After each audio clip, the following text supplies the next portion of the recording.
आचार्यगण बहुत ही एक सुंदर लीला डिस्क्राइब करते हैं, जो कि श्रीला प्रभुपाद जी के बहुत ही हृदय का है। वो लीला उनको बहुत ही ज्यादा पसंद है। तो वो लीला आज हम लोग उसके बारे में चर्चा करने का हम प्रयास करेंगे। तो वो लीला क्या है? वो लीला का नाम है मान भंजन लीला। मान भंजन मीन्स कभी कभी श्रीमती राधा रानी मान में चली जाती है, मतलब श्रीमती राधा रानी भगवान श्री कृष्ण से अपसेट हो जाती है तो मान में चली जाती है। अच्छा, राधा रानी अपसेट क्यों होती है? वो तो भगवान श्री कृष्ण की नित्य संगिनी है, वो क्यों अपसेट होती है? वो इसलिए अपसेट होती है ताकि वो भगवान श्री कृष्ण को नए नए रस का आस्वादन करा सके, नए नए रस प्रदान कर सके। भगवान तो है अखिल रसामृत मूर्ति, तो उस अखिल रसामृत मूर्ति को रस का प्रदान कराएगा कौन? श्रीमती राधा रानी, जो कि भगवान श्री कृष्ण के अंतरंगा शक्ति है। और हम लोग मनुष्य हैं, हम ह्यूमन का भी यही नेचर है कि हमें भी दूसरा रस टेस्ट करना अच्छा लगता है। हमारा माइंड ही ऐसा है। अगर हम पूरा दिन भक्ति में से चैंटिंग करेंगे रगरामार माला हरे कृष्ण कृष्ण कृष्ण कृष्ण कृष्ण कृष्ण कृष्ण ऐसा करेंगे, बोर लगेगा। इसलिए लेक्चर्स भी है, कीर्तन भी है, फीस्टिंग भी है, डांसिंग भी है। इसलिए हमें भी नए नए रस का आस्वादन करना पसंद है। तो भगवान को भी नए नए रस प्रदान करने के लिए श्रीमती राधा रानी कभी कभी मान में चली जाती है। अच्छा, क्या हुआ था? राधा रानी मान में क्यों गई थी? भगवान श्री कृष्ण ने श्रीमती राधा रानी को कहा था कि हे श्री राधे, मैं आज तुमसे अवश्य मिलने के लिए आऊंगा, बस तुम मेरे प्रतीक्षा करना। भगवान ने क्या किया? श्रीमती राधा रानी के पास नहीं जाकर भगवान चले गए चंद्रावली के पास, ये एनिमी कैंप। अब आप कहेंगे एनिमी कैंप? गोलोक में भी पॉलिटिक्स है। हाँ है, लेकिन intention is pure. So what is the difference between material realm and spiritual realm? आध्यात्मिक जगत और भौतिक जगत में डिफरेंस क्या है? भौतिक जगत में क्या है? मी एंड माई सेल्फ, बस मी एंड माई सेल्फ। जहां पर मेरा सेल्फ ग्रेटिफिकेशन हो रहा है, जो व्यक्ति मेरे सेल्फ ग्रेटिफिकेशन करने में मेरा हेल्प कर रहा है, वो मेरा मित्र है। जहां पर मेरा सेल्फ इंटरेस्ट पूरा हो रहा है ना, हम उसे स्वीकार कर लेते हैं, बस। और जब हमारा सेल्फ इंटरेस्ट पूरा नहीं होता, जब वो व्यक्ति हमें अपना इंद्रिय तृप्ति करने में जब वो बाधा बनता है ना, तब हम उसको त्याग देते हैं। नहीं भाई, तुम मत रहो मेरे साथ, मेरा इंद्रिय पूरा नहीं हो रहा, मैं प्रीति के साथ घूम नहीं पा रहा, मुझे प्रीति के साथ घूमना है, बस तुम मत रहो। लेकिन गोलोक में क्या है? गोलोक में उनके अंदर बिल्कुल भी, गोलोक के जो सोल है, गोलोक के जो वासी है, उनके अंदर बिल्कुल भी मेटेरियल डिफेक्ट नहीं है। उनका तो बस एक ही मोटिव है कि हम कैसे करके भगवान श्री कृष्ण को अनमोटिवेटेड, अनइंटरप्टेड, लविंग, डिवोशनल, प्रेममय, भक्तिमय सेवा कैसे करके भगवान श्री कृष्ण श्री राधा रानी को प्रदान कर सके। तो जैसे कभी कभी होता है, आजकल सेवा दल में भी होता है कि भगवान, अब वो जो सेवा जो होता है, वो सेवा प्रदान करने में वो जो व्यू पॉइंट है वो अलग अलग हो सकती है। कोई कहता है भगवान को ऐसे खुशी मिलेगी, कोई कहता है भगवान को वैसे खुशी मिलेगी। लेकिन आपकी इच्छा क्या है? हमारी इच्छा है कि भगवान खुश मिले। जैसे सेवा दल में भी होता है, एक सेवा दल कहता है कि भगवान को ऐसे सजाना चाहिए, भगवान ऐसे ज्यादा सुंदर लगेंगे। दूसरी सेवा दल कहता है कि भगवान को ऐसे सजाना चाहिए, भगवान ऐसे ज्यादा सुंदर लगेंगे। फिर दोनों आपस में लड़ लेते हैं और दोनों 3-4 दिन तक बात नहीं करते। लेकिन उनके मन की इच्छा क्या है? कि भगवान सुंदर दिखे, भगवान को खुशी मिले, यही मन की इच्छा है। तो there are Manini gopis and there are Mugdha gopis. Manini gopis में ओ कृष्ण ओ कृष्ण ओ Krishna, there are nothing beyond you. लेकिन मुग्धा गोपी क्या समझती है तू अपने आप को? हाँ, कृष्ण मेरे साथ ज्यादा खुश रहेंगे, तेरे साथ नहीं। मुग्धा गोपी से मानिनी गोपी दो तरीके की गोपी है। तो राधा रानी अपसेट हो गई भगवान श्री कृष्ण से। राधा रानी को जब पता चला कि भगवान श्री कृष्ण उनके पास नहीं आके चंद्रावली के पास चले गए, राधा रानी को पता था कि भगवान श्री कृष्ण अगर मेरे पास आते ना तो भगवान श्री कृष्ण ज्यादा खुश होते। लेकिन भगवान श्री कृष्ण चंद्रावली के पास चले गए तो राधा रानी बहुत ही ज्यादा दुखी हो गई। और राधा रानी इतनी दुखी हो गई कि वो कृष्ण के मुंह के तरफ भी नहीं देख रही। जब कृष्ण इधर से आए तो राधा रानी ऐसे कर दिया, कृष्ण इधर से आए राधा रानी ऐसे कर दिया। कृष्ण फिर गए सखियों के पास गए, ललिता, विशाखा, चंपकलता, उनके पास गए। ये सखी, कृपया करके आप मेरी ये जो सिफारिश है, कृपया करके आप श्रीमती राधा रानी तक पहुंचाइए। सखियों ने कहा नहीं, हम बिल्कुल नहीं पहुंचाएंगे। आपने हमारी जो स्वामिनी है, हमारी जो प्रिय श्री राधिका है, आपने उनको दुखी किया है, हम आपकी बिल्कुल हेल्प नहीं करेंगे। कृष्ण ने सोचा, अरे ये तो बहुत ही टेंस सिचुएशन है, अब मैं इससे कैसे निकलूंगी? अभी मुझे ब्रह्मास्त्र का प्रयोग करना पड़ेगा। तो कृष्ण ने अपना दिमाग चलाया। अब कृष्ण तो है थीफ, सबके हृदय को हरने वाले चोर है भगवान श्री कृष्ण, माखन चोर। तो उन्होंने क्या किया? उन्होंने अपने आप को ड्रेसअप किया गोपी के तरह, वीणा वारी नारी। आपने फोटो देखी होगी, भगवान श्री कृष्ण साड़ी में है, गोपियों के भेष में है और श्रीमती राधा रानी भी उनके साथ है। तो भगवान श्री कृष्ण ने अपने आप को ड्रेसअप किया वीणा वाली नारी के रूप में। उन्होंने सैफ्रॉन क्लॉथ पहन लिए, साध्वी जी जैसे पहनते हैं, अपने जो बाल थे उसको बांध लिए, जूड़ा बना लिए, घर पे फूल लगा लिए बालों में, और हाथ में एक वीणा ले ली। नारद मुनि जो वीणा गिटार यो वो गिटार ले लिया, वीणा ले लिया, जो वीणाबाई लेते हैं ऐसा वीणावारी नारी बन गए। वो परम पुरुष भगवान श्री कृष्ण अब गोपी के रूप में है, नारी के रूप में है। तो आप सोचे कितना सुंदर लगेंगे वो भगवान श्री कृष्ण। तो भगवान श्री कृष्ण कुसुम सरोवर में गए और कुसुम सरोवर में जाकर वो वहां बैठ गए। तो कुसुम सरोवर में गए और कुसुम सरोवर में जाकर भगवान श्री कृष्ण वहां पर बैठ गए। तो क्या हुआ फिर, भगवान श्री कृष्ण को पता था कि राधा रानी यहाँ अवश्य आएगी, ये राधा रानी का फेवरेट प्लेस है। राधा रानी यहाँ पर फूल तोड़ने के लिए आती थी, हमेशा आती थी, डेली आती थी, favourite place of Radha Rani. तो जब आप गोवर्धन परिक्रमा करेंगे ना, आपको रास्ते में मिलेंगे, कुसुम सरोवर मिलेगा। अभी तो थोड़ा मॉडिफाइड हो गया है, लेकिन पहले बहुत ही ज्यादा सुंदर था, बहुत ही डिफरेंट तरीके के फूल थे। तो राधा रानी यहाँ अवश्य आएगी, कृष्ण को पता था। कृष्ण वीणा वाली नारी के रूप में ऐसे जाकर वो बैठ गए कृष्ण। अब आचार्य जन डिस्क्राइब करते हैं कि भगवान श्री कृष्ण कितने ज्यादा सुंदर लग रहे हैं वीणा वाली नारी के रूप में। इस तीनों जगत में, मेटेरियल वर्ल्ड में, इस तीनों जगत में सबसे ज्यादा सुंदर व्यक्ति कौन है? कामदेव। कामदेव सबसे ज्यादा सुंदर है। अगर एक रंच मात्र कामदेव का किसी के मेटेरियल वर्ल्ड में किसी लड़के के ऊपर अगर अंश पड़ जाए तो वो मिस्टर वर्ल्ड बन सकता है, इतना सुंदर है कामदेव। और सबसे मोस्ट ब्यूटीफुल विमेन कौन है? कामदेव की पत्नी रति। अगर आप मिस यूनिवर्स को, हमारे जो मिस यूनिवर्स है, कामदेव की जो रति है, उनके वाइफ के सामने अगर आप रखोगे ना, तो ऐसा ही लगेगा कि एक मनुष्य के सामने एक सुअर को आप कंपेयर कर रहे हो, मनुष्य के साथ एक सुअर को कंपेयर कर रहे हो, आपको ऐसा ही लगेगा। तो रति इतनी ज्यादा सुंदर है। तो आचार्य का क्या डिस्क्राइब करते हैं, कितने ज्यादा सुंदर लग रहे हैं भगवान श्री कृष्ण। अगणित रति बलिहारी, अगर इनमेमोरेबल रतीस, इनफाइनाइट रतीस, हजारों करोड़ों रति को अगर भगवान श्री कृष्ण के सामने आप खड़ा कर दो ना, तो वो स्वर की तरह लगे। भगवान श्री कृष्ण इतने ज्यादा सुंदर लग रहे हैं। और भगवान श्री कृष्ण का तो नाम ही है मदन मोहन, मनमोहन, सबके मन को हरने वाले हैं भगवान श्री कृष्ण। तो इतने ज्यादा सुंदर लग रहे थे भगवान श्री कृष्ण। और भगवान श्री कृष्ण कैसे बैठे वहां पर, उन्होंने अपना जो चिन्ह है चिबुक, इसको ऐसे लिया और अपने पाम को ऐसे लेके वो हाथ आंखों को झुकाए, ऐसे वो बैठे हुए। आंखों को क्यों झुकाए रखे? ताकि अगर आंखों को उन्होंने मिला लिया तो अगर राधा रानी पहचान गई तो अरे ये तो वही चलिया है, फिर से चलने आ गया, निकालो इसे। तो ऐसा हो सकता है। तो उन्होंने ऐसा बैठा, ऐसे करके झुकाए, वो ऐसे करके आंख बंद करके ऐसे और ध्यान लगा रहे। साध्वी जी होते हैं, ब्रह्म में ध्यान लगाते हैं, लेकिन भगवान श्री कृष्ण के मन में तो राधे राधे श्री राधे राधे श्याम ये चल रहा था। तो ऐसा हो रहा था तो भगवान श्री कृष्ण के साथ।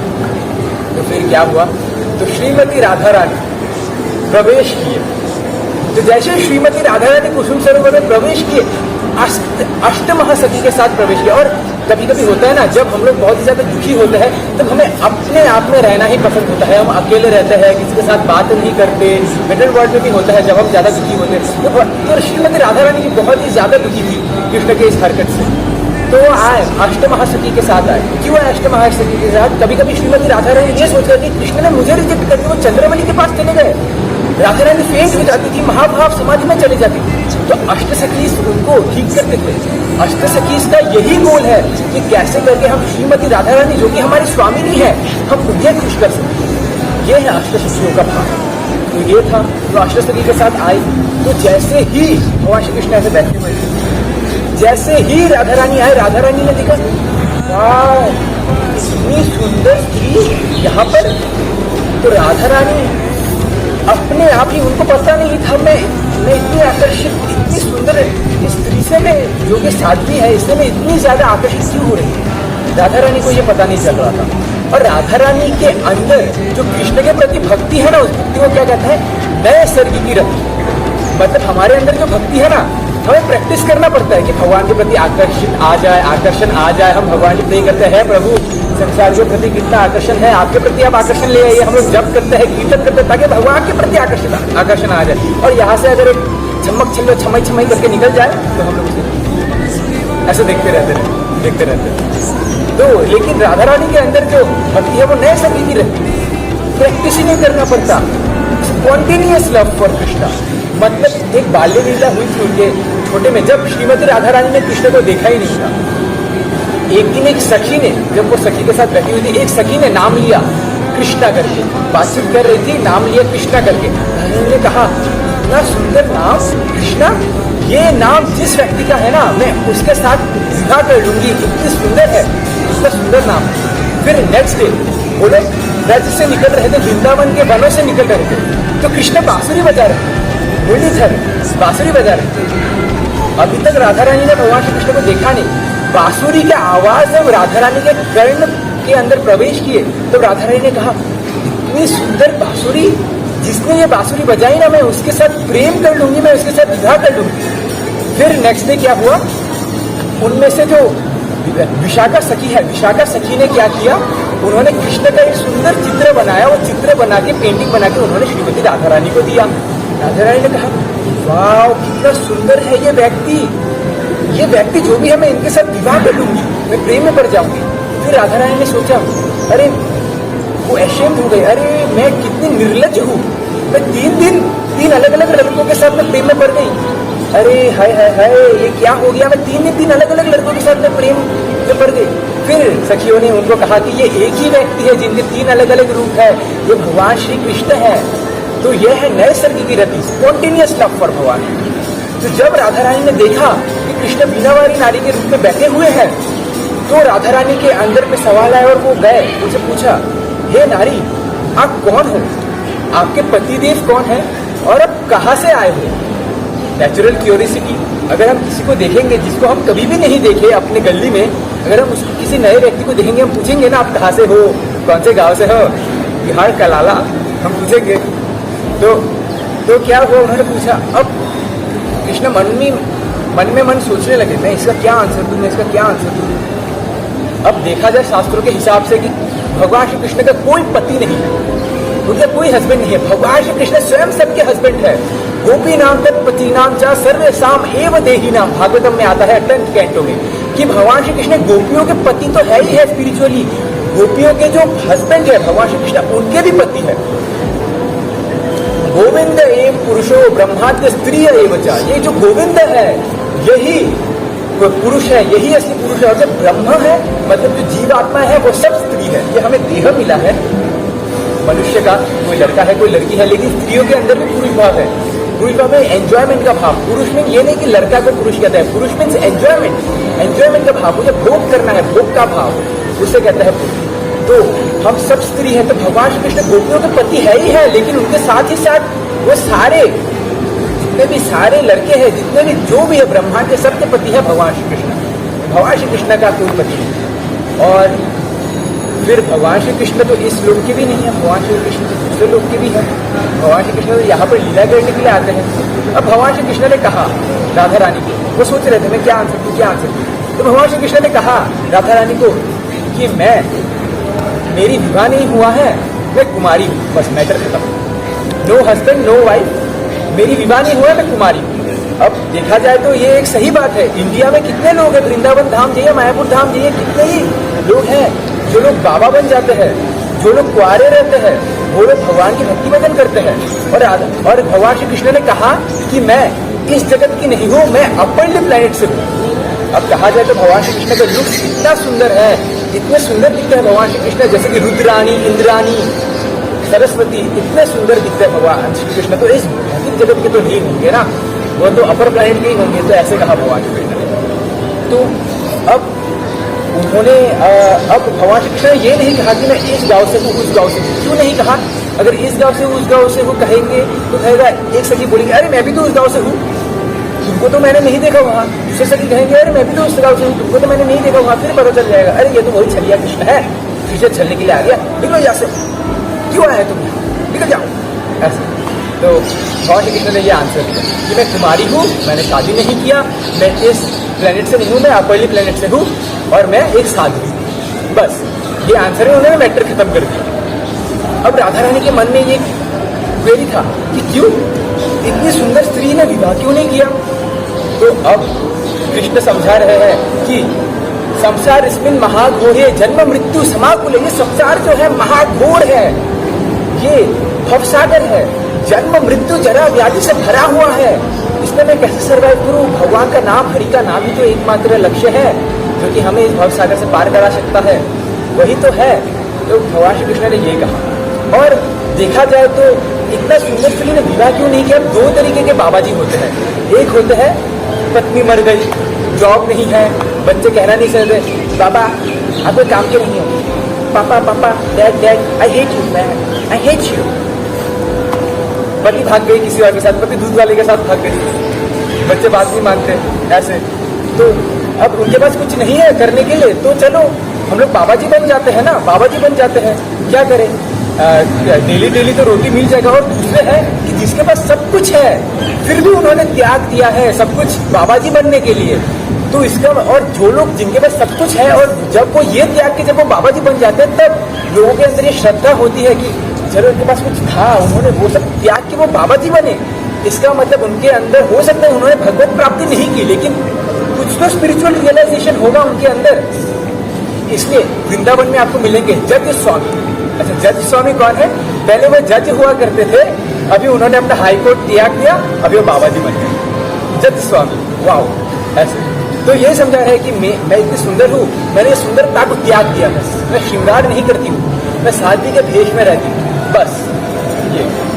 तो राधा रानी ने कहा वाओ, इतनी सुंदर स्त्री साध्वी बन गई। राधा रानी बहुत ही ज्यादा इंप्रेस्ड हो गई थी भगवान श्री कृष्ण के बातों को सुनकर, और बहुत ही ज्यादा आकर्षित हो जाएगी। और राधा रानी मन में सोच रही थी कि मैं कुछ दिनों से यही सोच रही थी कि मुझे गुरु की आवश्यकता है, गुरु की आवश्यकता है, और देखो भगवान ने मेरी बात सुन ली, मुझे साध्वी जी मिल गई जो मेरी गुरु बन सकती है। तो राधा रानी गए उनके पास। राधा रानी ने कहा, हे साध्वी जी, साध्वी जी, क्या आप मेरे घर चलेंगे? मैंने कहा, देखो बच्चे, हम गृहस्थों के घर में नहीं जाते। अब कृष्ण हार्ड कर रहे थे इसको, अगर वो कृष्ण डायरेक्ट बोलते चलो चलो चलते हैं तो फिर ये बहुत इजी हो जाता ना, इतने सुंदर स्त्री चला जा रहा है, डायरेक्ट खत्म किया। तो बच्चा, हम लोग गृहस्थों के घरों में नहीं जाते, बस we don't go to householders people, उनके हाउस में हम लोग नहीं जाते, बस। तो राधा रानी ने कहा, नहीं नहीं नहीं Sadhvi ji, not for your side, for my sake, please come to my house. आपकी खुशी के लिए नहीं, मेरी खुशी के लिए आए। आपके जब चरणों के रज मेरे घर पे बहेगी तो मेरा घर तर जाएगा। आप इतने बड़े साध्वी जी हो, आप आइए मेरे घर पे आइए।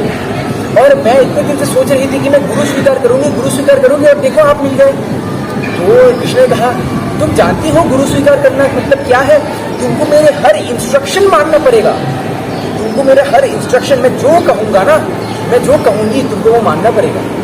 तो राधा रानी ने कहा, हाँ मुझे पता है, इसलिए तो मैं आपको गुरु स्वीकार कर रही हूँ, अब चलिए मेरे घर चलिए। तो भगवान श्री कृष्ण का जो प्लान था वो काम कर रहा था। भगवान श्री कृष्ण ने जब ही ये प्रॉमिस किया कि राधा रानी से कि मैं आपका हर इंस्ट्रक्शन मानूंगा, हर इंस्ट्रक्शन मानूंगी, तब भगवान श्री कृष्ण उनके साथ चले गए, ऋषभानु के पैलेस पे चले गए, बरसाना चले गए, उनके जो महल है उन पे चले गए। इधर पे गए, राधा रानी ने उनको उच्च आसन पे बिठाया, उच्च आसन में बिठाकर जैसे गुरु की पूजा होती है उनकी आरती उतारी, उनको चरण धुआया और उनके निकट में जाकर ऐसे करके बैठ गए। फिर उन्होंने कहा, हे गुरुदेव, कोई इंस्ट्रक्शन? तो कृष्ण ने कहा, अभी आधे घंटे बाद इस पेड़ के नीचे ब्लूइश कम्प्लेक्शन वाला एक लड़का इस पेड़ के नीचे आपको मिलेगा, आप उसके पास जाओ, उसे पैर पकड़ के बोलो, सॉरी सॉरी मैं आपके साथ लड़ी थी, उसके बाद में आज से मैं कभी भी आपके साथ नहीं लड़ूंगी, आई एम रियली सॉरी। आपको ये करना है। तो फिर राधा रानी ने कहा, ठीक है मैं करूंगी। अभी जैसे आपकी आज्ञा गुरुदेव, गुरु मुख पद वाक्य चित्त करिए एक के, जैसी आपकी इच्छा।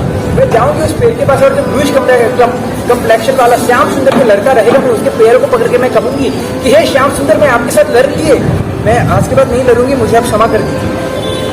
और राधा रानी ने पूछा, गुरुदेव कोई और इंस्ट्रक्शन? तो कृष्ण ने कहा, बच्चा मैं टाइम टू टाइम आऊंगा, तुमको इंस्ट्रक्शन और संदेश सब कुछ मैं तुमको देकर जाऊंगा। अब जब वो आधे घंटे बाद जब वो लड़का आएगा, तुमको उसके चरण को पकड़ के तुम बस उससे कह देना कि आई एम रियली सॉरी, बस। ये लीला श्रील प्रभुपाद को बहुत ही ज्यादा पसंद है, तो हमने प्रयास की थी आपको भी पसंद आए। तो हरे कृष्णा, श्रीधाम मायापुर।